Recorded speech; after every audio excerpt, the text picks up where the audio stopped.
আমার লাল মুরগিটায় জিমে তা দিতে বসছে, সেটার জন্য এক্সট্রা কিছু ডিম আনা হয়েছে। আসসালামু আলাইকুম। আমি আজকের দিনটার জন্য অনেক দিন যাবত অপেক্ষা করতেছিলাম, কারণ হচ্ছে আমার লাল মুরগিটায় আজকে উমে বসছে। আজকে না, অ্যাকচুয়ালি গতকালকে উমে বসছিল, সেটার জন্য এক্সট্রা কিছু ডিম আনা হয়েছে তা দেওয়ার জন্য। এখন বলতে পারেন বাইরে থেকে আর ডিম আনার কি দরকার পড়ছে? ওইটা কি ডিম পারে নাই? হ্যাঁ, পারছে। ওইটা যে ডিম পারছে, ওই ডিমগুলো আমরা এই লোকটা আছে না, এই লোকটা হ্যার বউর লাগে খারাপ ব্যবহার করে। খালি কেমনে কথা কয়, বউ রাখতে লাগে তখনই খারাপ ব্যবহার করতে হয়, যখন বউ খারাপ ব্যবহার করে। দেখেন, একটা খারাপ লোক।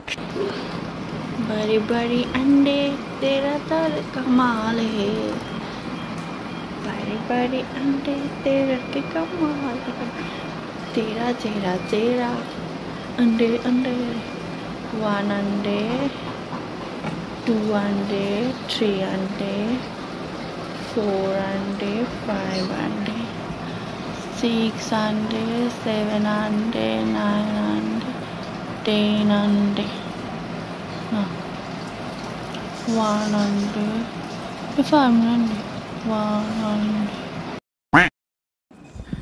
যাই হোক, যেটা বলতে নিছিলাম সেটা হচ্ছে এইটার সাথে যে ডিমগুলো ছিল, এটা যে ডিমগুলো পারছিল, মোট 13-14টার মতো ডিম পারছিল। ওইটা আমরা বাসায় কিছু খেয়ে ফেলছি, এখন 6টা ডিম আছে শুধু।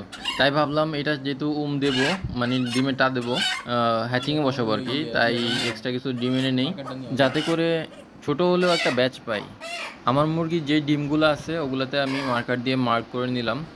আর এটার সাথে আমি আরও বাইরে থেকে আনা 12টা ডিম দেবো।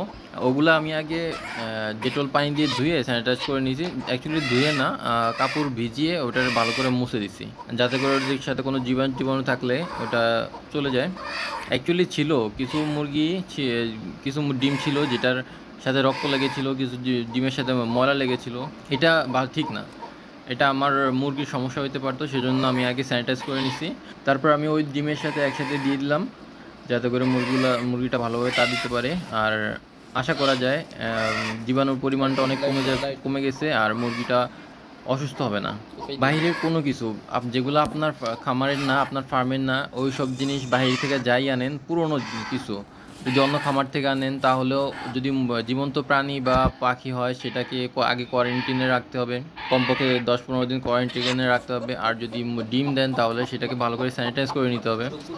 আর যদি তা না করেন, তাহলে 90% চান্স থাকবে যে আপনার খামারে কোনো একটা রোগ হবে। কারণ হচ্ছে আপনি জানেন না যে ওই খামারে, যে খামার থেকে এগুলো আসছে, ওই খামারে বা অন্য বাইরে কোথাও থেকে যদি আসে, ওইখানে জানেন না ওইখানে কোন ধরনের রোগ আছে।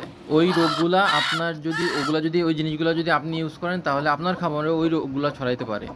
আর সেখানে দেখা যেতে পারে রানীক্ষেতের মতো রোগ হতে পারে, বা আপনার পশু পাখি মারা যাবে, আপনার গবাদি পশু মারা যাবে, পশু পাখি মারা যাবে, এরকম রোগ থাকতে পারে। আর খামারে যদি কোনো একটা ভাইরাসজনিত রোগ যুক্ত পারে, তাহলে কি পরিমাণ যে ক্ষতি হতে পারে, যে সেটা যে না পড়ছে, এর কবলে না পড়ছে, সে ছাড়া কেউ বুঝবে না। সেজন্য সবসময় সতর্কতা অবলম্বন করা উচিত। আজকের মতো এই পর্যন্তই। আল্লাহ হাফেজ।